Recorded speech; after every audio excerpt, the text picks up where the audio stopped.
एक बार की बात है, एक विलेज से थोड़ी दूर एक जादुई जंगल था।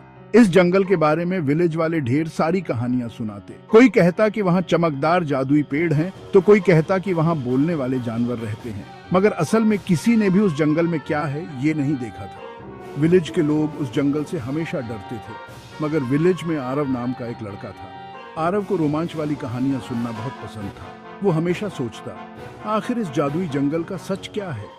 एक दिन आरव ने सोच लिया कि वो इस रहस्यमयी जंगल में जाएगा। उसने अपनी हिम्मत इकट्ठी की और जंगल के पास पहुंच गया। जैसे ही उसने जंगल में पहला कदम रखा, उसे लगा कि हवा में कुछ अलग सा जादू है। ट्रीसों के पत्ते चमक रहे थे और चिड़ियों की आवाज में भी कुछ खास बात थी। आरव जब और अंदर गया तो उसने देखा कि वहां के पेड़ सचमुच बातें कर रहे थे। एक पेड़ ने हंसते हुए कहा, नमस्ते आरव, तुम यहाँ कैसे आए? आरव ने हैरानी से कहा, मुझे इस जंगल के बारे में जानना था। आप सच में बोलते हैं? पेड़ ने मुस्कुराते हुए कहा, हाँ, हम इस जादुई जंगल के हिस्से हैं।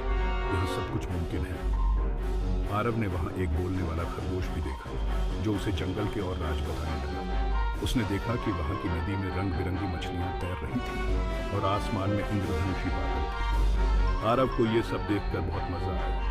उसे समझ आ गया कि ये जादुई जंगल एक अद्भुत और सुरक्षित जगह है, जहाँ सब कुछ मुमकिन है। आरव ने वापस विलेज जाकर सबको अपनी इस एडवेंचर यात्रा के बारे में बताया। विलेज के लोग हैरान थे, मगर उन्होंने आरव की कहानी को बड़े ध्यान से सुना। अब विलेज के बच्चे भी उस जादुई जंगल के बारे में जानने के लिए बेताब हो गए। आरव की इस हिम्मत और उत्सुकता ने विलेज वालों को सिखाया कि कभी कभी हमें अपना डर छोड़कर नए अनुभवों की तरफ बढ़ना चाहिए। और इस तरह आरव की ये जादुई जंगल की यात्रा सबके दिलों में एक एडवेंचर की याद बन गई। तो बच्चों, इस कहानी से हमें ये सीख मिलती है कि हमें कभी भी अपनी जिज्ञासा को नहीं रोकना चाहिए। कौन जाने, शायद हमारे आसपास भी कोई जादुई जगह हो जहां हमें बस एक कदम बढ़ाना है। धन्यवाद, और अगली बार फिर मिलेंगे एक नई एडवेंचरस कहानी के साथ।